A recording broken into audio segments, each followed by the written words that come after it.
You don't have to have been around the Xeno series for long to realize that bad things tend to happen to planet Earth in it on a regular basis. The Xeno meta-narrative is less a single crisis on infinite Earths, and more so an infinite cavalcade of increasingly snuffed up and hilarious ways that individual Earths get taken out by their own localized crises gone wrong. In Xenoblade X, humanity actually knew something bad was coming, so there was a concerted effort to get people off the planet in time to save humanity, something known as Project Exodus. And that is actually not the only instance of something called that in the Xenoblade series. So, and what I say next might surprise you, this video is going to be talking about all of them.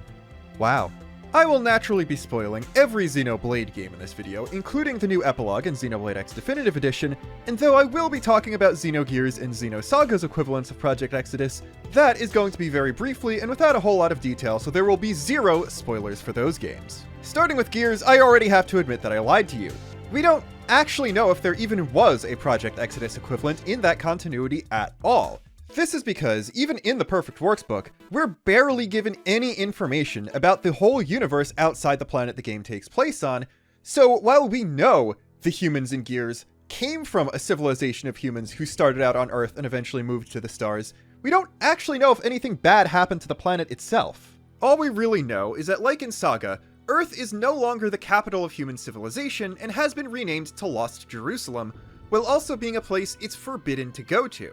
This is interesting wording that suggests that people know where Earth is and the planet itself is at least physically around, you're just not allowed to go there for legal reasons. Skipping ahead briefly to contrast with Saga, in those games, tragedy did befall the planet and people did go into space to escape that tragedy, and the reason it became Lost Jerusalem in that case is because no one actually knows where the solar system itself is.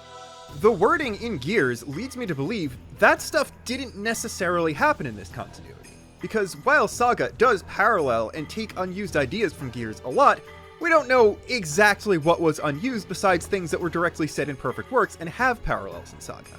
This leads me to believe that there might not have been one big apocalyptic tragedy that befell that version of Earth, and that it was just mostly a normal humans colonizing space after they get the technology to do so thing, and then Earth being lost was just a legal mandate preventing people from going there, maybe to use it as some sort of preserve.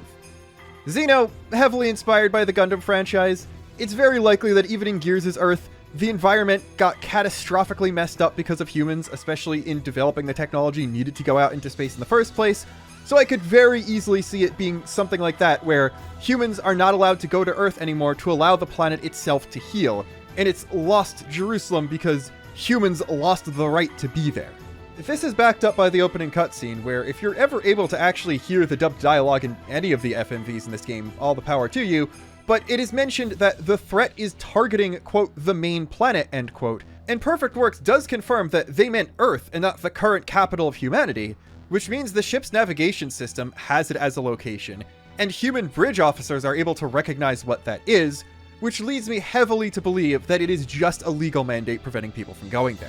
That being said,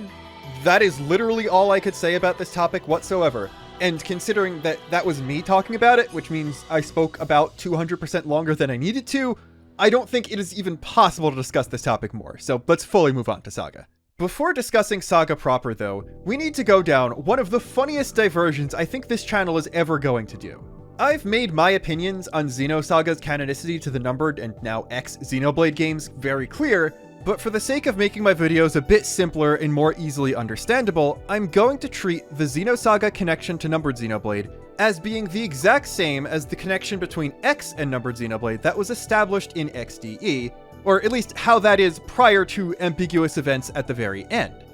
That is, Saga takes place in the same multiverse, connected by the Rift and with the conduit stuff out there, as numbered Xenoblade, but it is a different universe. Why am I bringing this up here though? Well, Project Exodus, or something called that, happened in the numbered Xenoblade universe, and the Xenoblade X universe, so that's two separate Projects Exodus that I can talk about. However, something very similar is also stated to have happened in the past of Saga, so instead of prefacing every statement with, if they are the same universe, this is different, I can just treat them as two different but very similar in a lot of cases ones, which makes things a lot easier to explain and organize. This is a straight up improvement, both in terms of the ease at which I can make videos and the viewing experience for you in almost every single case. But I still have to preface a couple things with if same universe then X, if different universe then Y, in this Project Exodus video specifically. And that's because the name, Project Exodus. Yes, that was a name change in localization with the original version of Xenoblade X that was carried through in XDE and Future Redeemed, but even without that name in Japanese, it is still a pretty big reference to the biblical Exodus. So, like, do I need to talk about the biblical Exodus story now because I'm discussing Xenosaga? And according to Xenosaga, a few Bible stories did happen more or less as described in the Bible? This is an important distinction to make. Moses parting the Red Sea with a Beyblade might be canon to the Xenoblade Chronicles series now. Unless something directly states otherwise, I always assume that all of the Earth stuff in every Xeno game is exactly the same as it was in the real world up until the year that game released, when the writers wouldn't be able to predict the future anymore. Yeah, a bunch of Xenoblade X characters should have been born by now, but a few people, most of whom are young children, existing in the present day, wouldn't change history in any meaningful way even with the butterfly effect, and X's real point of divergence from reality, besides humanity coming from Samar obviously, is Elma showing up on Earth, something that happened roughly this year in X's universe, an entire decade after the game originally released. Currently in the real world, there's no archaeological evidence to support the Exodus story happening in exactly the way and in exactly the same time frame as it's described in the Old Testament, but it probably did happen in Saga, and even if they're not the same, if Saga Earth and Numbered Xenoblade Earth are so close to each other, it might have happened there as well, which sure does make it confusing to count the total amount of Exoduses that happen in the Xeno series. Regardless of whether or not they are connected, the Saga Earth and the Numbered Xenoblade Earth are by far the two closest Earths to each other in terms of paralleled Xeno-adjacent events happening. But does that make them similar enough for one specific event, millennia before their definitive divergent point from our real world, to have happened differently? I couldn't tell you.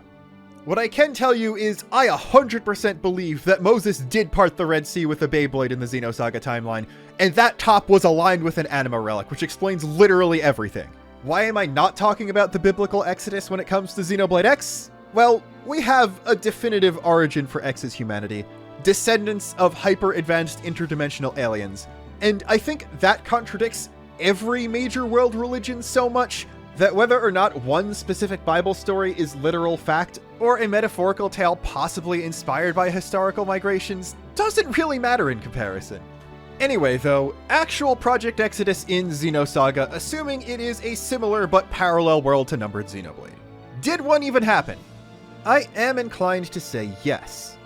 Out of all the Earths where we do know a disaster did definitively befall it, Saga's seems to be the one where the world's governments were the least united prior to that happening. So yeah, people definitely left Earth and went to colonize other planets and stuff, long before anything bad actually happens to the planet.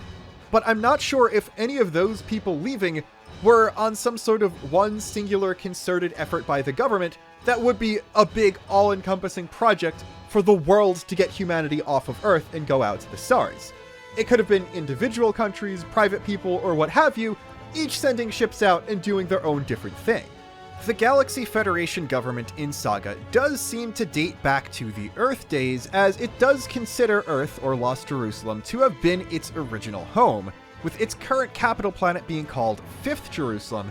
meaning it went through 3 more capitals before settling on the current one. This heavily suggests it did originate from some kind of major world government back on Earth, and I wouldn't be surprised at all if unused concepts for how Earth was run prior to its loss in Xenosaga inspired the entire coalition government thing seen in Xenoblade X and later added to the Numbered Trilogy's Earth and Future Redeemed, but we don't know for sure, so I'm more leaning in the direction that different people at different times chose to leave the planet using different methods, but that doesn't mean there weren't any people specifically fleeing disaster. We know as a fact that the Immigrant Fleet faction that shows up and is a major player in the story of Xenosaga itself did specifically leave Earth in one group when the Zohar experiment-induced tragedy that caused the planet to disappear started.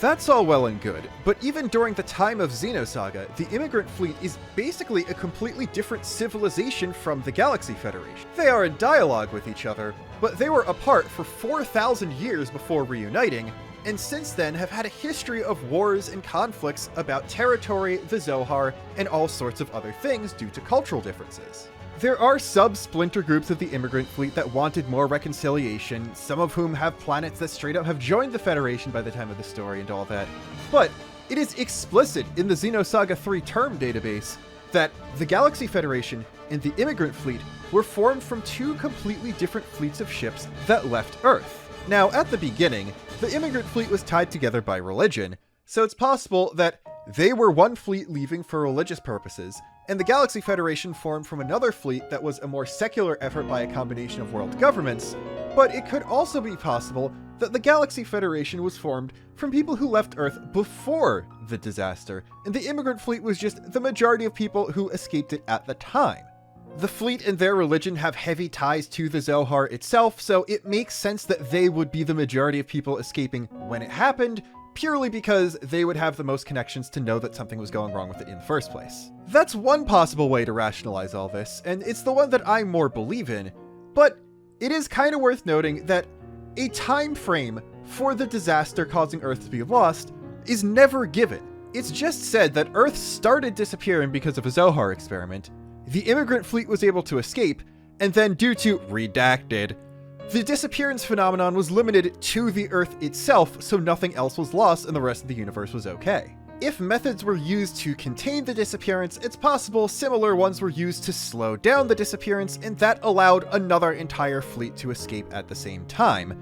We don't know. It clearly wasn't an instant disappearance if the Immigrant Fleet was able to leave in the first place, but we don't know if it happened over like a week and they just hopped in ships they already had, or it happened over a matter of months, so that not only them, but also various world governments or the UN or whatever were able to construct ships and have people leave as well. Basing things on the rationale that Saga and Numbered Xenoblade have the most similar Earth events to each other, I think the first option is way more likely than the second one, but it's still interesting to think about. This also throws a bit more ambiguity into our number of exoduses, because if the Galaxy Federation people was part of one big project to send people out and colonize space, be it fleeing from the Zohar disaster or gradually earlier than that, then that's a second Xenosaga exodus alongside the Immigrant Fleet doing something similar. But if it was just a bunch of independent people leaving at different times that eventually came together and formed a society, that doesn't really count as one, because it has to be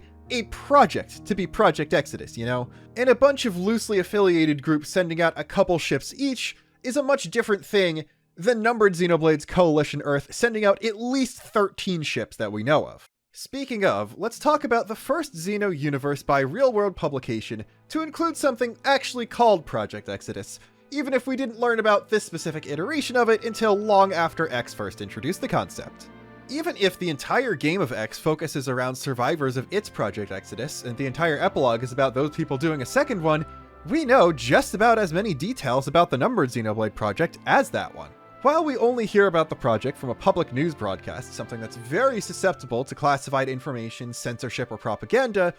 as far as we can tell, this project is a genuine and sincere attempt by the Coalition government at long-term, long-distance space colonization. I do have to somewhat question the time frame of this happening, because at the latest, this scene takes place in the year 2096, and even if we do discover a source of infinite energy like the Conduit, I'm not quite sure humanity's gonna get to that point by the end of the century, given how interstellar travel is a very far away end goal for space exploration, and I'm not quite sure we're even gonna have a permanent presence on the moon by 2100. It seems to me like a lot of Klaus's Earth was inspired by Gundam 00, and in that series, the special particles that break physics and stuff about space elevators was fully postulated in the 2090s, and it took 200 years for a space elevator to actually be finished. Anyway though, this project seems a lot more planned out than X's was. A ship called the Icarus launched the night before the radio broadcast takes place, and it's said to have launched from the Radamanthus spaceport,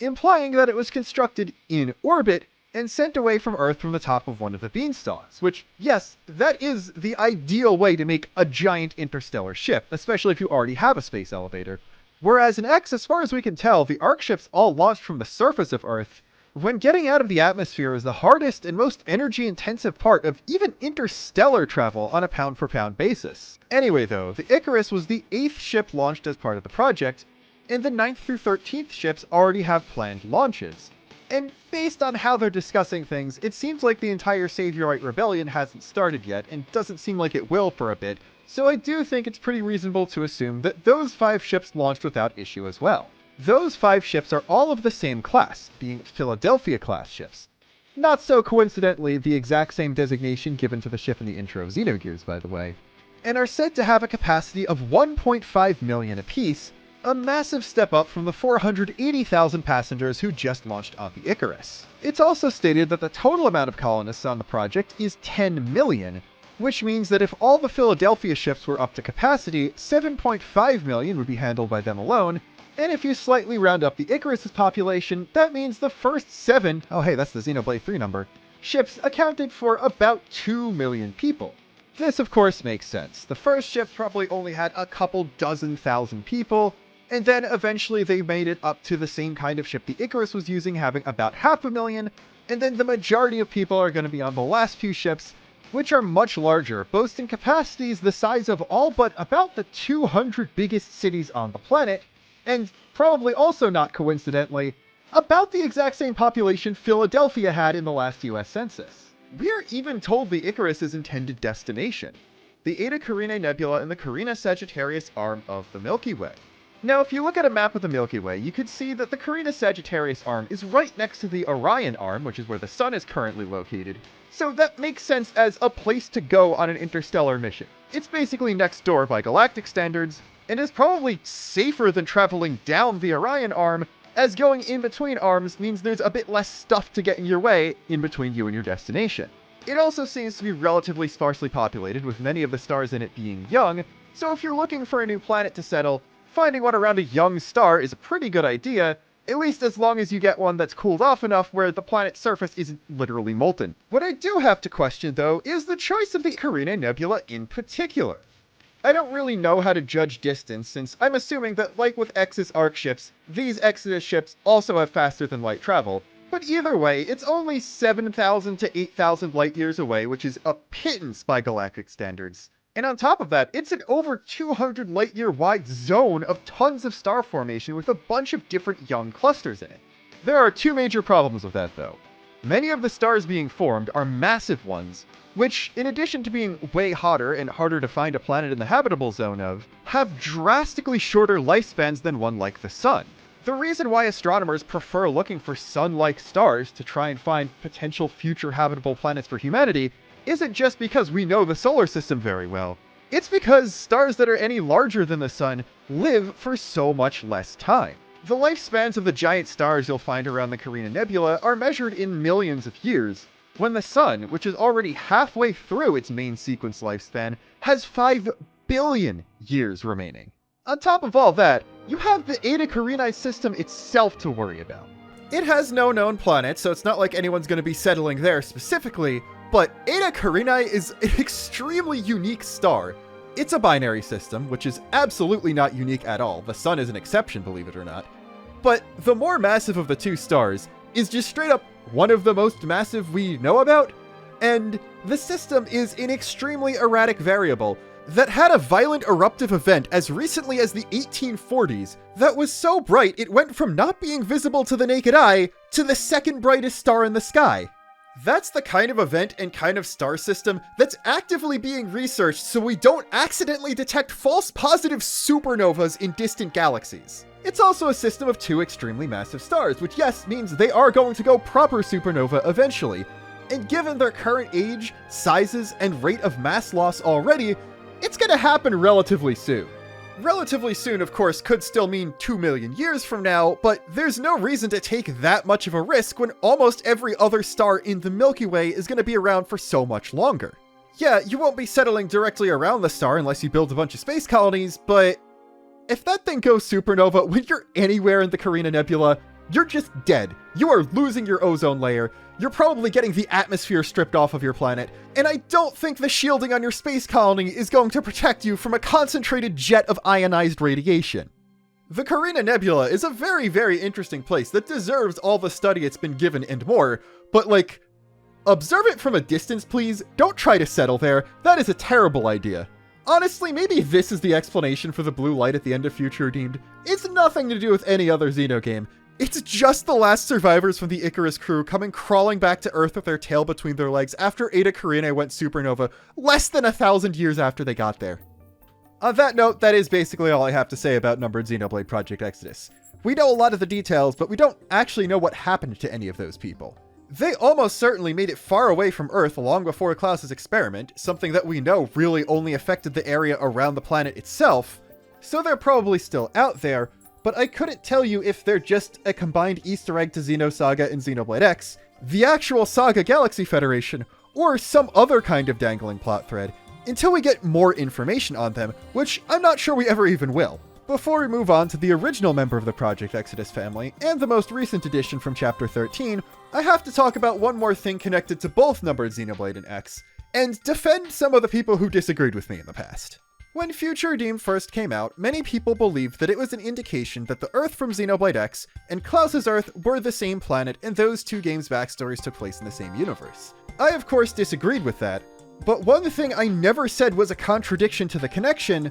was the broadcast about the project itself. Like, yeah, the radio is describing this Project Exodus in a completely different way than the Project Exodus from X, but we know the truth of X's project because most of the cast are crew members on an Exodus Ark ship, and many of the important characters are higher-ups who dictated how the project would go in the first place. I have absolutely zero doubts that X's Project Exodus was broadcast to the public in the exact same way the numbered series Project Exodus is described in the radio scene. Actually explaining that a hostile alien fleet was coming to destroy the Earth would have either caused a bunch of people not believing in it, or mass panic that would completely destroy civilization and result in no one making it out.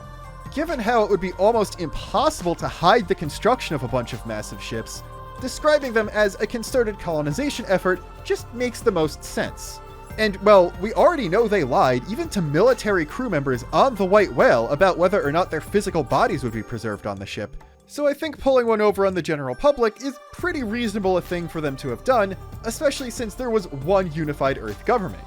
Conspiracy theorists and people who leaked information that did actually know the truth absolutely got out there, but, like, would anyone have believed them if they said it in the first place? I don't know. I honestly wouldn't even put faking the launch of something like the Icarus past them. So while as far as we know, all the Ark ships did launch in July 2054 when the invasion was about to reach Earth, there might have been other quote-unquote Project Exodus ships that launched earlier as some sort of way of preventing panic from the billions of people who were about to get killed. Remember, everything I said about numbered Project Exodus was assuming the radio broadcast was telling the truth. Reality could have been completely different, and we'll never know unless they tell us.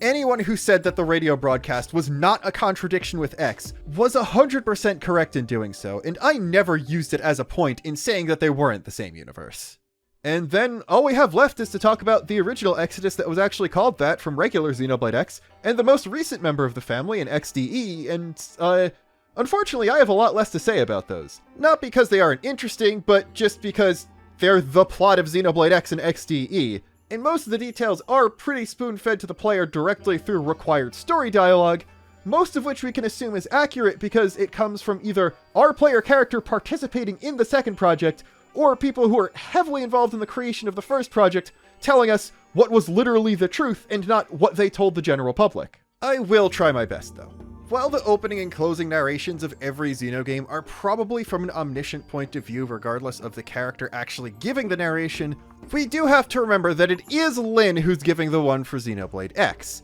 So when she says the government knew the war was coming and they prepared Project Exodus and all that stuff, she is saying what Lyn knew about the project, and I think it's pretty reasonable to assume that she was aware of the coming alien invasion and wasn't told just what the public was. It is also worth pointing out that Exodus was not the only project to attempt to escape Earth. Once again, Project Exodus was the coalition government attempt, but nothing was stopping private individuals, or I guess governments who weren't directly associated with the coalition, from trying to do their own thing once they learned about the stuff from whoever was disseminating Elma's information. It's a bit ambiguous if Exodus was the only scheme by the Earthlife Colonization Project, and all the other attempts were by other groups, or if the ECP signed off on funding for multiple different things, and Elma just chose to align with Exodus specifically because that's the one that had the highest chance of saving the most stuff. And therein lies the rub. Elma definitely did a lot of morally ambiguous stuff, and I don't know if lying to the 20 million people stored on the White Whale was the right choice. But she definitely knew that the seats on ARC ships would not be equal opportunity no matter how much she tried. Even with giving Earth 30 years of warning, I don't know if it would at all be possible to really rescue people from a wide geographic range, because I'm not sure how you do an escape from Earth in this way without primarily launching from major cities and leaving people in more rural areas high and dry. And given how monstrously unfair selection for the ship that had 20 million people from a major US city on it was, I think it's probably a good thing that we didn't learn any details about the non-Exodus ships that did actually take bodies in stasis, which Elma said capped out at maybe 50,000 people at best, especially the demographics of the people aboard those. This also raises a very interesting question.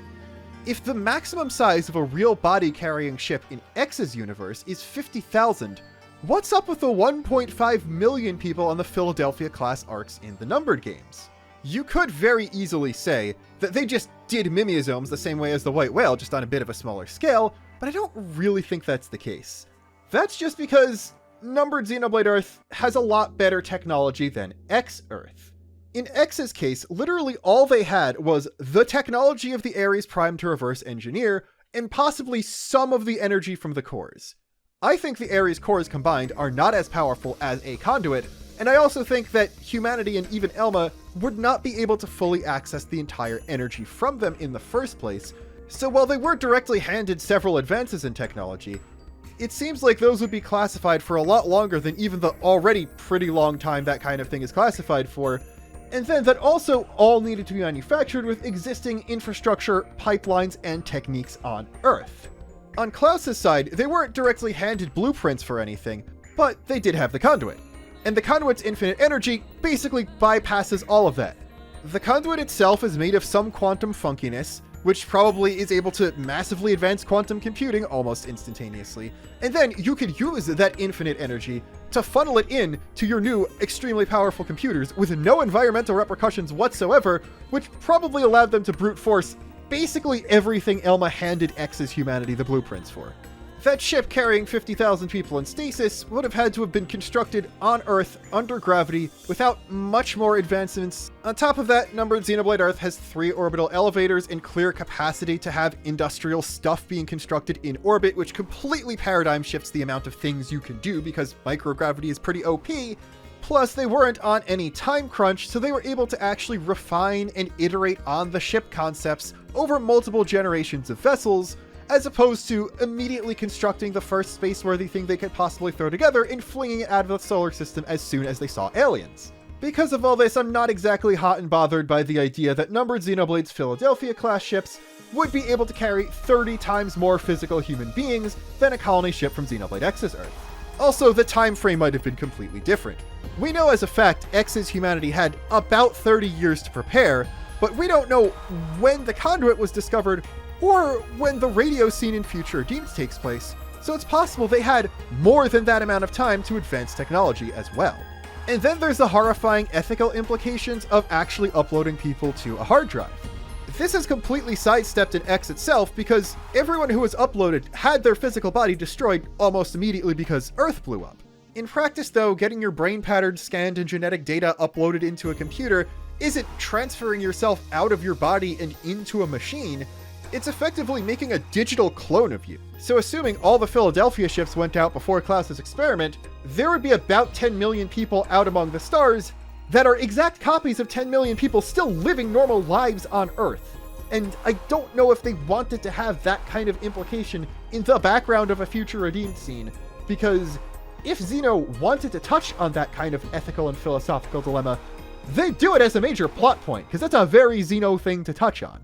This doesn't really mean anything because it's just something with the same name across 2 universes, and the entire video is about different things that are Project Exodus, but the Xenogears Philadelphia class ships were 100 kilometers long, So if the numbered Xenoblade Philadelphia ships were also that size, then yeah, they'd absolutely be able to carry 1.5 million people apiece. While we're talking logistics though, how did the process of uploading 20 million people to the White Whale go? The first thing to remember is that most of those 20 million people did not have mimeosomes. It would have completely defeated the purpose of digitizing people instead of taking real bodies if they just made mimeosomes for all of that. Because of that, I think we can also pretty safely assume that the mimeosome population of NLA was significantly less than 50,000, probably only like 20,000 or something like that. And that's not accounting for deaths and people whose mims were just never found after the crash. The majority of those mimeosomes would probably be essential ship personnel and essential military personnel, plus a small government contingent, with only the most powerful and most privileged civilian passengers being allowed to exist outside the computer for the full trip. That would actually explain a lot, you know. The residential district of NLA is suburbia, which is horrendously space inefficient, especially on a space-limited spaceship, while all the government and Blade stuff is much more densely and therefore efficiently packed. That is because most of the people in the city are actually staying there. The civilians just think they're more important, so they take up most of the space and act like they own the place. That would also explain that while Blade can run the gamut from good to bad, most of the civilian residents of NLA are very out of touch and not very good people. And that still isn't the worst part about all of this. The military people who went on to form Blade were probably the majority of military-capable people that were stored in the ship's database in the first place. Almost everyone else was probably just some privileged civilian. Lao was deemed essential enough to take on the ship, but the 20 million person size hard drive apparently did not have room to accommodate the immediate family of high-ranking military officers. But yeah, how did they digitize 20 million people? That's just under half the population of the entire state of California, even in projections for 2050. According to Lynn's narration in the intro, ARCs were launched from every major city on Earth. Don't know where it'll be on that list in 2054, but I think it's pretty safe to assume that all 23 cities currently larger than it would also have their own ARC ships, plus a lot of smaller cities that are also capitals of powerful nations. Like, Miami is a much bigger city than Berlin, but I think in this scenario, it's a lot more likely that the latter would actually have its own ARC ship. I am 100% just picking on Florida here because it's funny. This is actually a bad example, because Orlando, Florida is smaller than Berlin, but absolutely would have its own ship, though that's just because the Kennedy Space Center is right there. Anyway though, given how the entire population of the LA metro area is nowhere near 20 million, I think it's pretty safe to say they didn't physically have every single person come into the city and fake them being put on a physical spaceship before uploading them and letting their bodies die.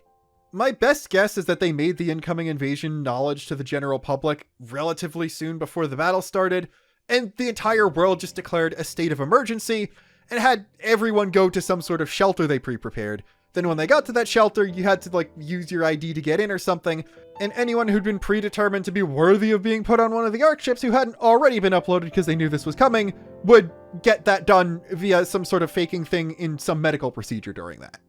And then they probably didn't give anyone sleeping pills or anything so they wouldn't be awake for Earth being horrifically destroyed, because uploading people is making a digital copy of them. So they would just take the copies on the ship and say screw it to the originals and everyone who didn't get uploaded at all. No one on X remembers their original body being destroyed because the copy of that body's mind and genetic data that they're made out of was taken before that happened.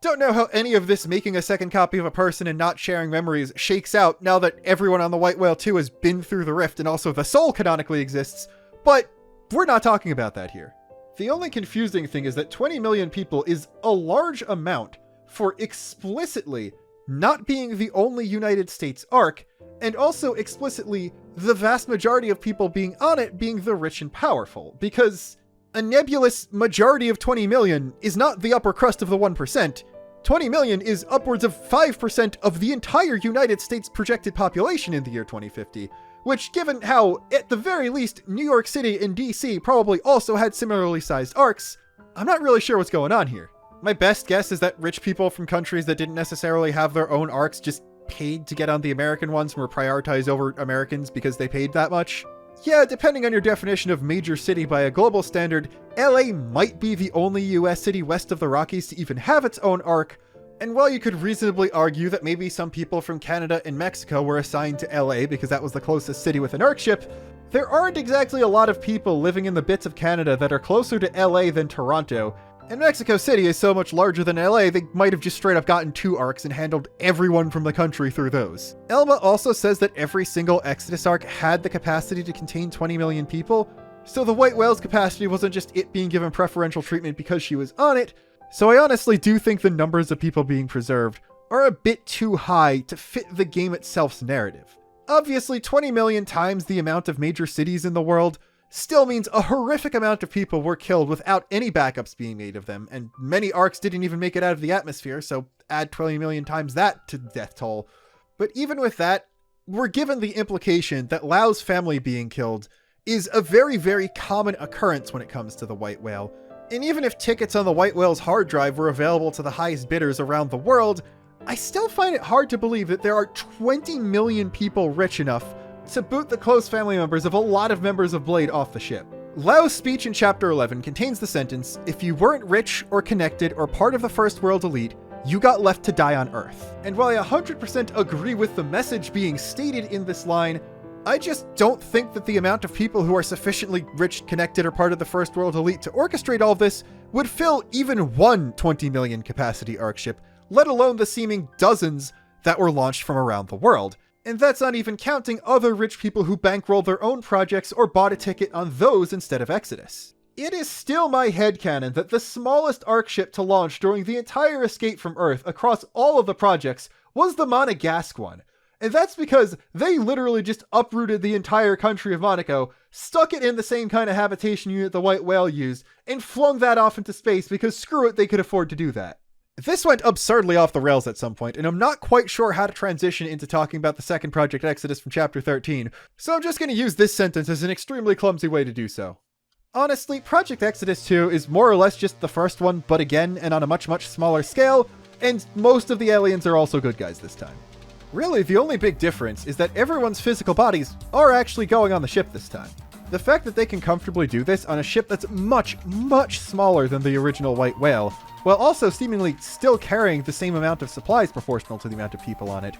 goes to show just how low the population of Mira really is. Yeah, NLA's construction was never finished, and I'm almost certain it was never anywhere near capacity even with all the Xenoform migrations. The intent was to immediately wake people out of the Lifehold core after the White Whale 1 landed on a planet, and then just start using the city like a normal Earth city after all. But still, even when accounting for the different sizes and things in canon versus gameplay, I'd be hard-pressed to say there's more than a couple dozen thousand people on the White Whale 2 across all races. The silver lining is that almost nothing was actually left behind on the planet. You can see the Zohar-shaped Lifehold units around the ship itself. It's mentioned that the core's protoplasmic fluid system was hooked up to the ship too, and it's part of the main story that a lot of biological information from Mira is also taken on board. Considering there was enough drive space left over to store all this new Miran data, I think it's pretty safe to say the infusion of Manon technology into the pre-existing Lifehold core systems allowed them to much, much more efficiently store the data they already had. I don't think Vandam would have signed off on keeping all the Mira stuff no matter how many times Lin made puppy dog eyes at him, if they would have had to compromise any of the historical, cultural, or what have you data the Zohar Lifehold units were already carrying. And given how it was already heavily implied that the Zohar-shaped units have a lot of redundancies and there are multiple different backups of the same data in multiple units, I think it's pretty safe to say that none of the data brought from Earth was actually lost in the transition from White Whale 1 to 2. And this wasn't just text files of Nopon folktales and the like, it was genetic data of indigens of Mira, the same kind of stuff that was taken from Earth and stored in the quantum computer in the Lifehold core. That computer only really took a couple hits from Luxar during the entire final battle of Chapter 12, so I think it's pretty safe to say that even if they did have to transfer it to a different device at some point, all of Earth's genetic data is preserved just as well as it was the day it was first recorded. Most crucially, that does include the genetic data of 20 million humans. The database that was flooded the day the White Whale crashed on Mira was specifically the one storing the consciousness and memories of the humans, not their genetic data. I'm pretty sure that was still upstairs with all the other genetic data from Earth. And considering we now know exactly why Mimizomes still work despite this, and exactly where everyone's consciousnesses got backed up to, I think it's also safe to say that, yeah, as soon as they figure out how to pull people's souls and memories out of the rift, a full revival of 20 million humans is in fact possible. I guess it's possible that the only people from the Lifehold database who are actually backed up by the rift were the ones connected to Mimizomes, but that seems staggeringly unlikely. Especially because that would result in those people dying, and there's no indication that Lau or Al saw anyone who was supposed to be in the Lifehold database during any of their travels. Hell, Lau's Mim dissolved in Chapter 12, then he showed up on the beach in a corporeal body, and it seems like if he didn't voluntarily choose to go on to the afterlife, he could have just hopped in shotgun next to Al and the Ares and been fully revived when they went to Mira. Assuming everyone who died in a Mim got the same choice, 20 million people might just be hanging around there with no problem whatsoever, possibly not even conscious because they weren't really awake when they got backed up to the rift in the first place. While the actual amount of people on the White Whale 2 physically is probably the smallest confirmed to be alive fully at the end of any Xeno game, I think that if they do manage to revive those 20 million humans, that will actually be significantly larger than the population of even the combined world after the end of Xenoblade 3, and honestly, even the Xenogears planet at the end of that game, though that universe probably has a bunch of people out there. So I think that could actually be a very significant thing if they choose to combine Numbered and X story-wise, and the planet at the end of Chapter 13 is not the future Redeemed planet. That's the funny thing about all this. We don't know if any of the Project Exodus ships from Numbered Xenoblade survived at all, and while we do only know that one escaped the destruction of X Earth's universe, that is still one more confirmed survival than Numbered Exodus, and that's a survival with the possibility to revive twice as many people as we know were sent out in that project. I hate to phrase it this way, that's a lie, this is hilarious, but X Chapter 13 really is the hierarchy of power of the Xenoblade multiverse is about to change moment of the series so far. We don't really know what's going on the post-Xenoblade 3 planet right now, and without the conduit, the buff from being inside the simulated world of Ionios, or a Logos core, I'm not quite sure how strong the Trinity processor is right now, which means that A, Fiora is probably more powerful than Shulk at the present moment in time, and 2, the X cast might just be the stronger one right now, although that is 100% in Ares and cross-doing Ares things in a normal scale carry. Then if they manage to revive the humans, that's also a numbers advantage. Plus, while A certainly knows a lot, they also have an Earth knowledge advantage, as well as probably a lot of the best and brightest minds of a bunch of other species from several different universes. It's absolutely crazy how much better a position your society is in if you do a Project Exodus and actually succeed in saving everyone. Once again, that leaves me with no real conclusion to make from this video. It's another sense of, wow, the X people sure are in a better place to handle a multiversal threat than the Numbered people right now, but also, they tried to wrap up as many X plotlines as they did in Chapter 13, and I don't think XDE sold well enough for them to even consider ever making an X2, so how are they going to have that happen? Or are we just ignoring these people from now on? I don't know. I gotta wait for the next game just like you do, and since I don't think that's releasing until 2027, I want to talk about Lau next time instead. So until then, this is Luxon, signing off.